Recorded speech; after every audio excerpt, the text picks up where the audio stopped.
I'm getting ready to make chow chow. I've got some green beans cooking from the garden for supper. And I'm just going to get right in this and get this ground up. Now there is an alternate name for this by many of the old timers, and it's called end of summer relish. Just meaning that you throw in it whatever's left over from the garden. But the taste that I remember as a child doesn't have a lot of other things in it. Some people put cauliflower, a little bit of squash, a little bit of carrots, a little bit of the turnips, whatever they have. I remember a more classic taste. For me, it's not chow chow unless it has green tomatoes in it. So I do put a red tomato or two for color, sometimes a carrot, but you just have to bear in mind that everything that you put in it is going to change the flavor, just a tinge. So if you're looking for the classic, what you remember as a kid, you're just going to have to play with it a little bit and find out what you like best, what you remember best, or maybe you don't remember it all and you'll love my recipe because maybe you didn't grow up with chow chow. I don't know. But anyway, the recipe I will put in the description. But right here in this big old bowl, I have, and a lot of it's from my garden, so I'm pretty proud of that. I did have to supplement it with a few things, like I didn't grow any cabbage, and I got a few extra peppers. Our garden just didn't do very well this year, but I have a lot of green tomatoes in from my garden. I have peppers, I have yellow peppers, I have cucumbers that we just pulled out of the garden, and so here we go. I've got 6 big green tomatoes, 5 cups of cabbage, 2 cups of onions, 2 cups of bell peppers, thereabouts. You know, I just cut up the bell peppers. If there's a little more, great. If there's a little less, I might find another one and cut it up because I like the flavor of them. But it doesn't have to be exact. Okay, so 4 or 5 cucumbers. And then your brine is 1/3 cup of pickling salt, 2.5 cups of cider vinegar. I usually mix that half cider, half white vinegar myself. 2 cups of sugar, a tablespoon of mustard seeds, a teaspoon of celery seed, 1 1/4 teaspoons of turmeric, and that's basically what we put in ours. Some people put pickling spice mix and other things. Everybody does it a little different. And again, it's just like what you grew up with, you know, so this is how I make it. And I just cut them into chunks that will fit down through the hole. I don't know if you can even see. I may have to go up a little. Just give me a sec. I'll move around here. Alrighty then. I think this is a little better. But anyway, just big enough chunks, but not too big, so that they'll fit through that. Now again, just like I said in my Spam video, you can use a hand crank grinder. You can do it in your food processor if you want, if you have like a grate setting, or you can just whip it up in your food processor with the blades. I have done that before and I don't like it as well because your pieces are uneven. Some are bigger, some are smaller, turns more to mush when you do it that way. So this way works best for me. And when there's no electricity, I've got the hand crank. So I'm gonna get started on this. I'll show you throwing, you know, with me throwing a few things through it, and then it's just so noisy. I'm gonna go up ahead and finish it up. And then when I'm all done, I don't know, I guess we'll move on from there. So let me find out how to do this backwards in my mind. Okay, that's that wrong button. Here we go.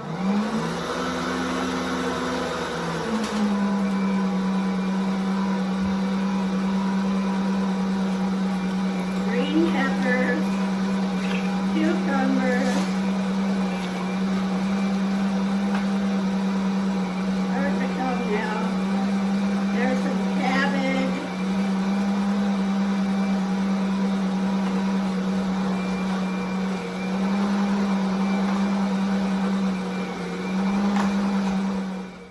Okay, here's the ground up stuff.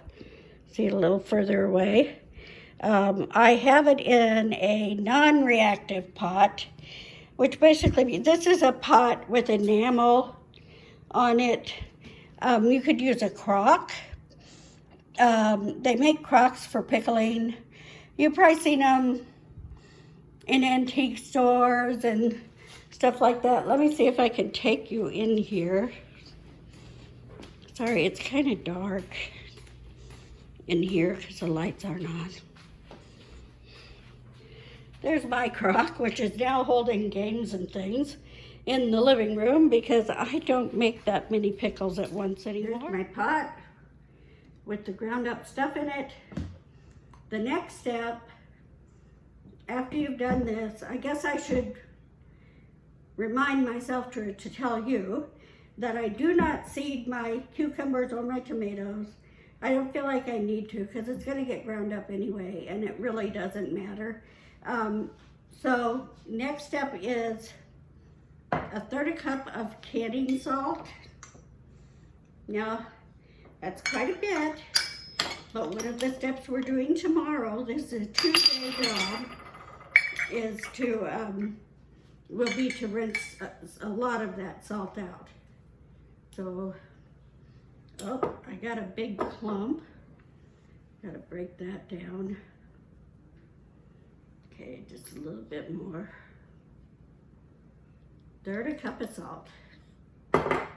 This is canning salt. You can use pink Himalayan. You can use sea salt, whatever you want, just not iodized. There's scientific reasons. Okay, let's move on. I'm gonna pour this in. I'm gonna give this a really good stir. I'm gonna cover it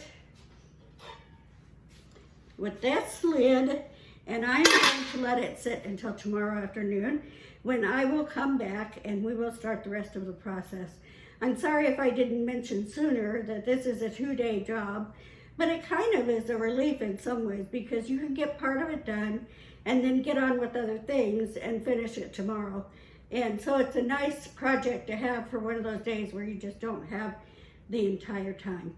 But tomorrow we will give it a little bit of a cook and put it in jars, and we will water bath can it. So come back and see me tomorrow.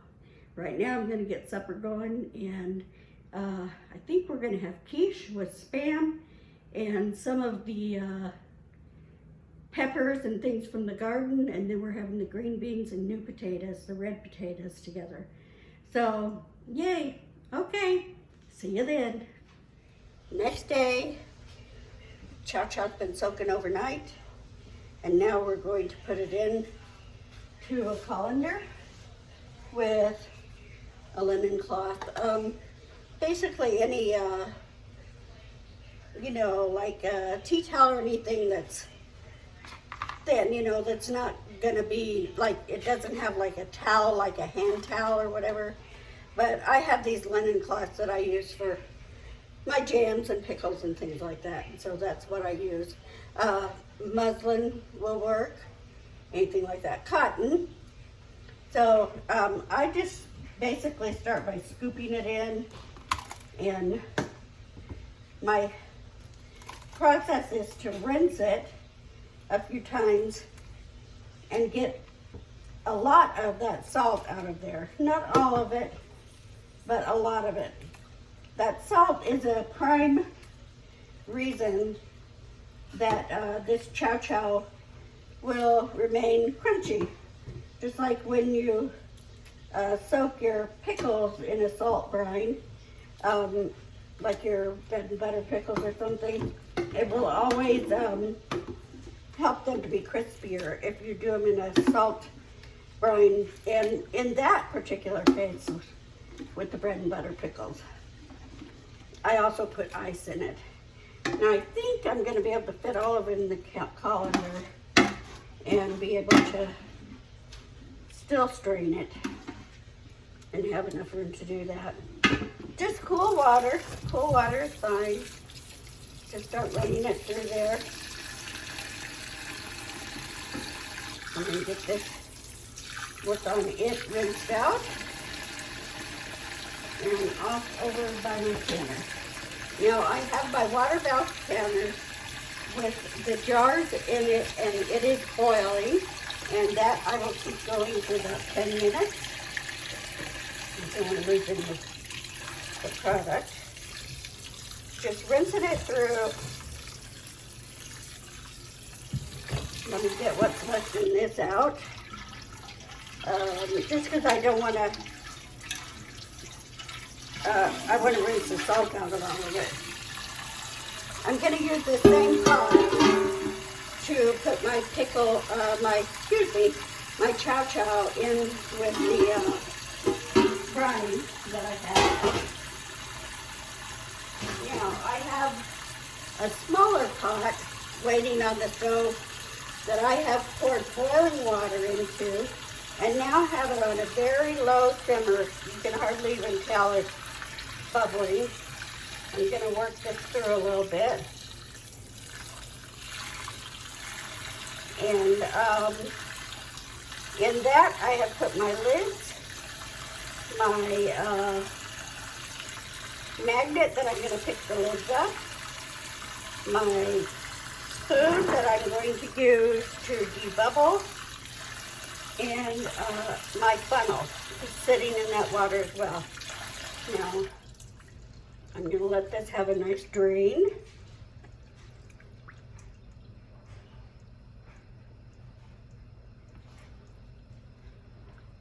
I want to get all of that out of there, and then I'm going to rinse it again. I'm probably going to do this 3 or 4 times. I don't know how anybody else does it, but I just take a little, just a little tiny bit, and I taste it.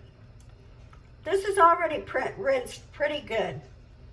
It's a little bit salty, so I'm going to rinse it one more time. I mean, obviously you need a little salt in this for flavor. So, you know, but I don't want it to be super salty. I want to rinse a lot of that salt out. Some of it is still going to be in there though. And here I am trying to talk to you with Chow Chow in my mouth. So I'm going to rinse this maybe 1, maybe 2 more times.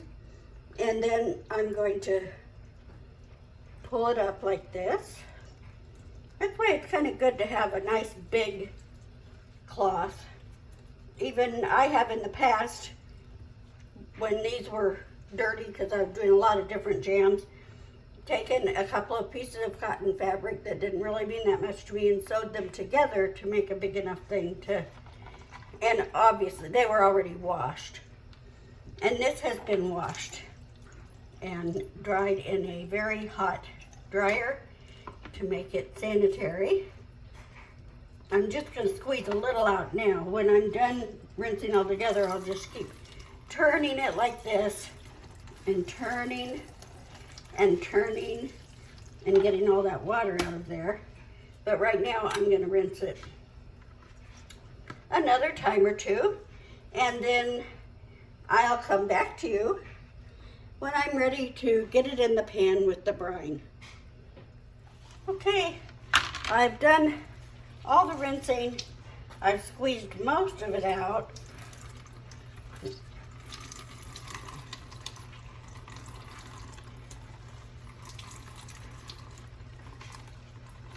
It doesn't have to be so dry that you see puffs of desert air or anything.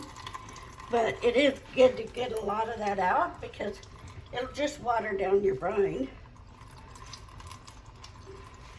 Your juice, your sauce, your pickling, medium.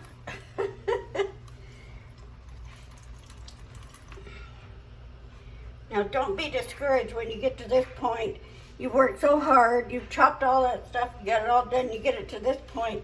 You started out with so much. And then you get it down and you're like, is that all I have? Well, that's not the case. Now, I will say that my sink has been thoroughly washed and scrubbed out. My hands have been thoroughly washed. Now I'm going to grab my pot.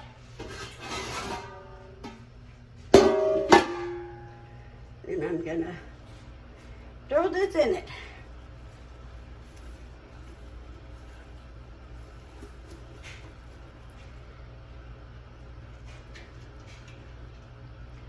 You see? There it goes. Now usually a couple of good shakes, and depending on what kind of fabric you have, you might need to take a rubber spatula or something and kind of, but it comes off pretty easy with this. Now what I will do with this is, the way I keep the majority of stain out of it, because this is made grape jelly, all kinds of things that stain it. I have a little dish pan that I put in here, and I dissolve some dishwasher soap, whether it be the powder, or sometimes if I have the pods, I just throw a little pot in with some hot water till it dissolves. Swish this around in it and let it soak in it maybe 15-20 minutes. Rinse it really good, and then I throw it out in the sunshine on my back porch and let it sit in the sunshine for a few hours. After that, I bring it back in the house and I throw it in the washing machine with everything else. So this is what we have, and that doesn't look like a lot, but we're going to add our brine. I'll take care of that cloth in a minute. So I'm going to add the brine, but first I'm going to move everybody over there. So the first thing is, I have this, the start of my brine, which is 2.5 cups of vinegar. Now I use, it says the way that it says to do it, the way my mom wrote it down for me, was cider vinegar, 2.5 cups. Cider vinegar is a little too strong for me, and I don't think she ever used it that way. I think she did half and half because, you know, it makes it a little, not quite so strong. And she just never noted it on the, you know, in her recipe book. So I have 1.25 cups of white vinegar and 1.25 cups of apple cider vinegar. And I have stirred into that vinegar 2.5 cups of sugar. Now to that, I'm going to add a tablespoon of yellow mustard seeds. I'm going to get it all around there. Put my lid on. It's so humid here. I don't want to mess everything up by leaving it open. And a teaspoon of celery seeds.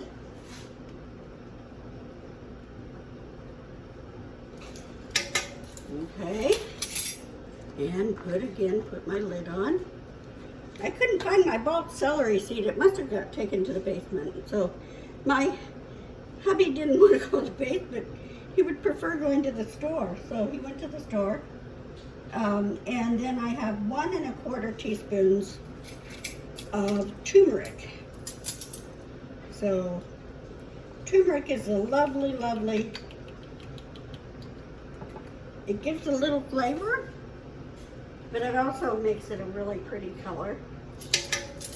And turmeric is very good for your body, especially if you have blood sugar issues and things like that. So my jars have now been boiling for 10 minutes. So I'm just going to turn that down almost to nothing so that it gets a chance to stay hot, but I'm not wasting gas. And I'm just going to stir this all together. I'm going to slowly bring it up to a boil. Come on, guys. Come on. There you go. Stirring every once in a while so that you're not scorching everything. This will cook down a little bit. Some of the juices that are in the relish or chow chow will be coming out, and then we're going to simmer this once it comes to a boil for 15 minutes, stirring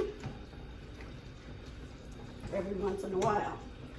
After the 15 minutes is up, we're going to jar this stuff up. Yes, we will. And we are ready to jar this stuff up. So I've got the lid off of my canner for my jars. And I'm going to just do 2 at a time now.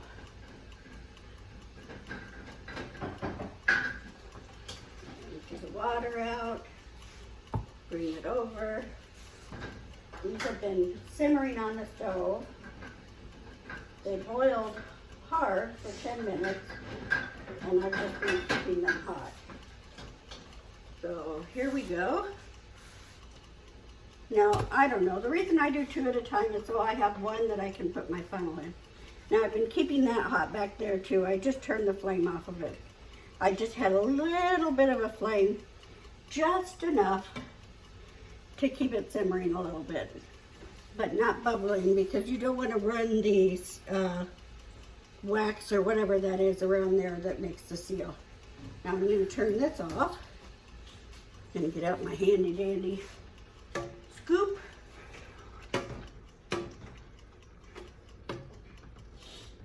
Stir it up a bit so that all the product has some of that brine in it.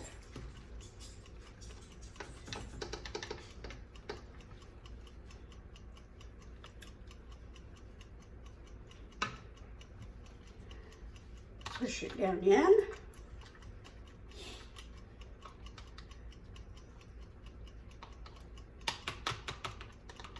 You might need a tinge more in that one.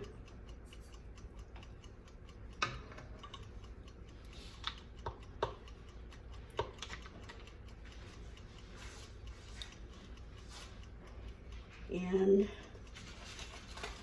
I always usually do a 1/2 inch of headspace. So I don't know, for some reason I feel like I need to do a little more than that, but I always do a 1/2 inch, so that's all right. Right there is between 1 inch and 3/4 of an inch. That makes me happy.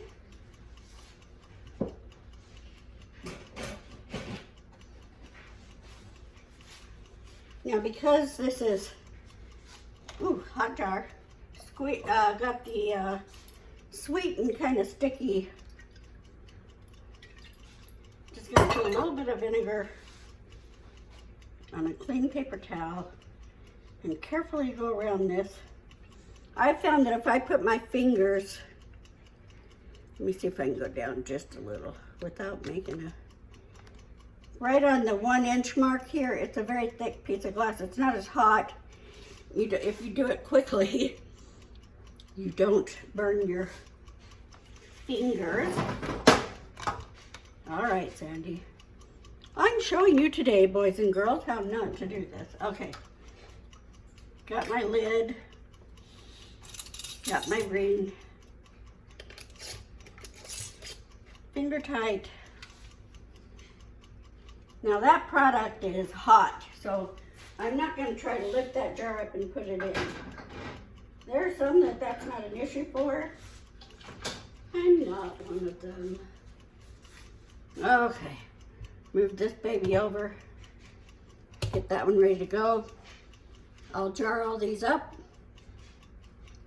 and get back with you. Well, I've got all the jars filled and in the water bath canner. I'm now bringing it back up to a rolling boil, which shouldn't take long at all because I've been simmering it the whole time. When it's back to a rolling boil, I am going to process this for 20 minutes, and then I'll bring them out and set them on the counter with a towel under them and let them cool. I won't bother them till tomorrow.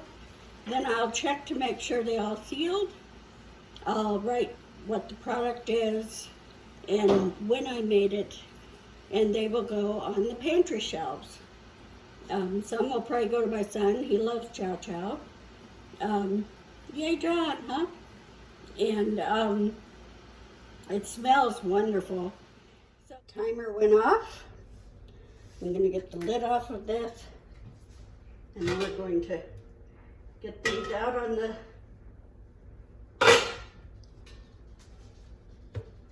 what the heck is this thing? Tea towel, sorry, kitchen towel, whatever you want to call it.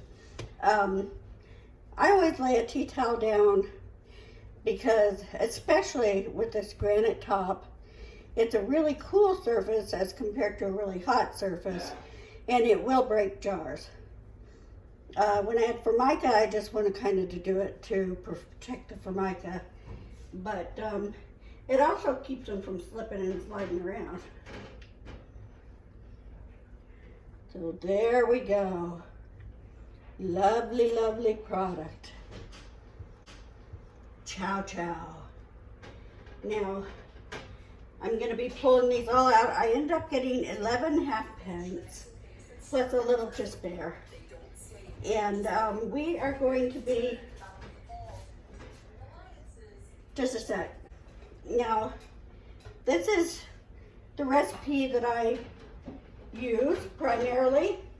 It did taste a little differently to me this time because I usually do not put any of those yellow sweet peppers in, but I did this time, so the taste is a tinge different, but it's still very yummy. If you wanted to, you could do, like I talked about before, making this more of an end of summer relish, where you throw in I don't know, I guess you could throw in greens. I don't know that I would want to, but people put in, cauliflower, carrots, all kinds of whatever, turnips, whatever would be left when you're, gleaning out the rest of the things out of your garden, or getting it from the store if it's on sale, whatever the case. Oh, did you hear the little pop, the ping? They're starting to seal. Tell me in the comments what you did and if you like the flavor of it. I have made it before with just white vinegar, and we liked it that way, but this is more reminiscent of what I grew up with, so that's why I do the half apple cider and the half white vinegar. Like I said before, these will be on my shelf except for the ones that I give as gifts to people who also love Chow Chow. So there are 100 different recipes for Chow Chow out there. Every family has kind of a different one. It can be regional, it can be, well, my mama did it this way, but Grandma did it a little different, and Mama didn't like the way Grandma did it, so she did it her own way, and so on and so forth. But the gist of it is pretty much the same. It I guess could be called a sweet relish, but the flavor is so different from just a sweet relish, especially with the green tomatoes in it. It just has a different flavor, and it's one that we love. So I hope you get a chance to try this. Like I said, if you do, let me know what you did and how you liked it and what you think you would do differently, although I might not agree with you. All right, I got this done, and now I am getting ready to go and pack up because I'm leaving my hubby home with the doggies. Becca and I are taking a little trek down to Arizona to say hi to my daddy and help him out a little bit. I believe while I'm there, I'll make him some applesauce and a few other things and put the applesauce in jars and some other stuff in the freezer for him so he can heat it up. He likes sour cream chicken enchiladas, and I try to do some of those and put them in individual servings in the freezer for him. We'll do that while we're there, and we're going to help him. We're ready to go, and I'm just going to leave these here overnight, let them cool, check the ones that are sealed, and I may get back to you in the morning. So, I don't believe I am going to get back to you in the morning. I'll leave a thumbnail that is a picture of them all jarred up and looking pretty. And I've got other stuff I've got to do. So, because at our house, it's always something. Have a wonderful afternoon.